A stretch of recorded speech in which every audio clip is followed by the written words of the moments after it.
Turcali Folk, Dorgali.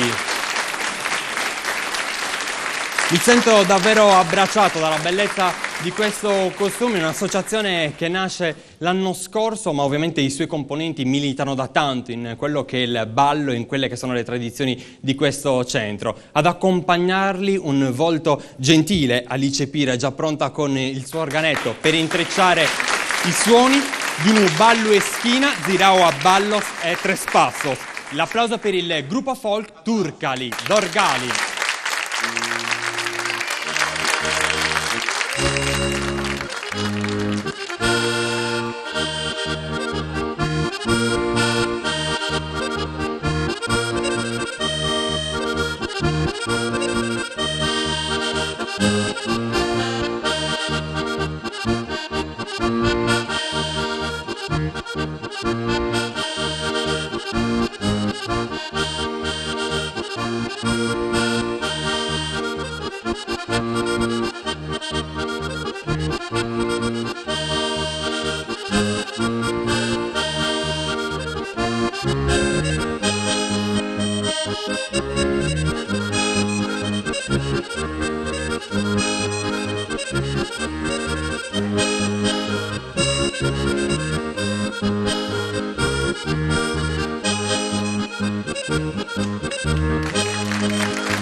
Dorgali,